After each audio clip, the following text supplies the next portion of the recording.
नमस्कार दोस्तों, मैं डॉक्टर अरुण सिंह। मैं गैस्ट्रोएंटरोलॉजिस्ट हूँ अपोलो सैज हॉस्पिटल भोपाल में। तो आज हम बात करेंगे कि जो कब्ज की परेशानी है उसका जो इलाज है, क्या सिर्फ दवाइयों से ही संभव है कि क्या हम बिना दवाइयों के भी कोई कुछ तरीके हैं जिससे हम उसका इलाज कर सकते हैं। तो जैसे आपको कब्ज के बारे में पता है, कब्ज जो है क्या, मैं आपको बता दूं थोड़ा सा उसके बारे में कि जैसे आपको अगर टॉयलेट में काफ़ी टाइम लग रहा है और मोशन पास करने में काफ़ी स्ट्रेन करना पड़ रहा है, या जो स्टूल आपका आ रहा है, जो मल आ रहा है वो काफ़ी हार्ड आ रहा है, तो उसको हम कब्ज से डायग्नोज करते हैं। तो ऐसा देखा गया कि कब्ज के अलग अलग कारण होते हैं, तो उसके हिसाब से उसका इलाज डिपेंड करता है। तो क्या है कि जैसे कि अगर आपकी आंतों की चाल अगर धीमी हो गई है उसकी वजह से है, तो उसमें तो आपको दवाई ही लेना पड़ेगा, क्योंकि आपकी आंतों, जो बड़ी आंत है उसकी मोटिलिटी प्रॉपर तरीके से नहीं हो रही है, तो उसको अगमेंट, उसको बढ़ाने के लिए, उसको सही तरीके से करने के लिए उसको हमको दवाई देना पड़ता है। परंतु कई बार की देखा गया है कि अगर आपका जो डाइट पैटर्न है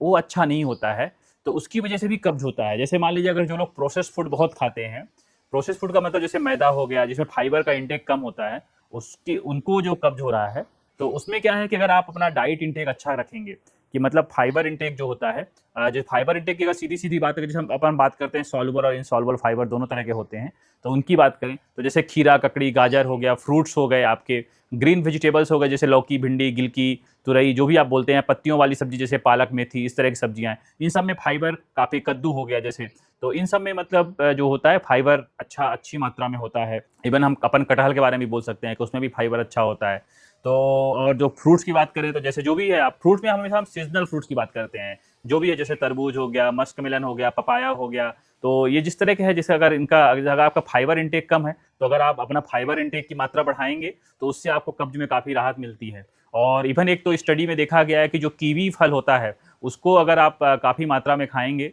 तो उससे भी कब्ज में काफ़ी राहत मिलती है। फिर है कि अगर आपका पानी का इंटेक अच्छा नहीं, हाइड्रेशन अच्छा नहीं है, तो आप अपना वाटर का इंटेक अच्छा बढ़ाएं, तो उससे भी काफ़ी मदद मिलती है। तो जैसा है कि जो मैं नॉन मेडिकल की बात करूं तो हाइड्रेशन अच्छा होना चाहिए, आप खाने में ध्यान रखें, फाइबर की मात्रा रखें, प्रोसेस फूड कम रखें, और फिजिकल एक्टिविटी जैसे रनिंग, वॉकिंग, साइकिलिंग, स्विमिंग, इससे भी गट मोटिलिटी जो होती है उसमें काफ़ी फर्क पड़ता है और इससे आपको काफ़ी मदद मिलती है।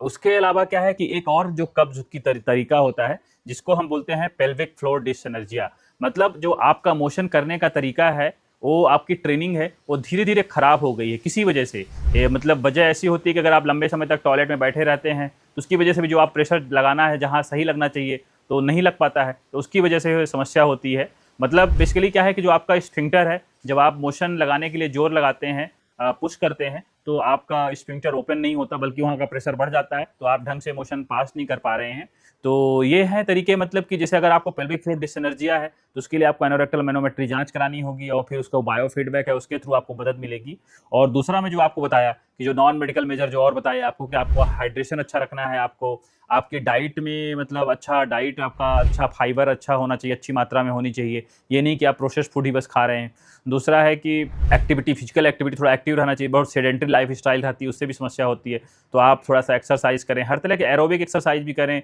रेजिस्टेंस भी एक्सरसाइज कर सकते हैं। एरोबिक एक्सरसाइज जैसे मतलब रनिंग हो गया, साइकिलिंग हो गया, स्विमिंग हो गया, या कि डांस हो गया, जुम्बा हो गया, इस तरह के हैं। तो इस तरह आपको कब्ज में बिना दवाई के भी मदद मिल सकती है। परंतु जैसे मैं बताया कि लेकिन अगर है कुछ और भी तरीके कारण होते हैं जिसमें आपको इनसे मदद, जो अलग कारण होते हैं, जैसे थायराइड की समस्या है तो थायराइड का इलाज होता है, या कि फिर जैसे कि आपने वो सब तरीका अपनाया उनसे नहीं हुआ तो फिर उसके लिए फिर हमको मेडिसिन जो आती है उनको लेना पड़ता है। तो ऐसा नहीं है कि हमेशा हर कब्ज में सिर्फ दवाइयाँ ही लेनी पड़ती हैं, बिना दवाइयों का भी कब्ज का इलाज संभव है, जो अलग अलग टाइप जैसे मैंने आपको बताया। तो इस तरह आप काफ़ी उससे आपको मदद मिल सकती है। तो आई होप कि आपको ये वीडियो पसंद आया होगा। अगर आपको ये पसंद आया हो तो लाइक शेयर सब्सक्राइब जरूर करें। धन्यवाद दोस्तों।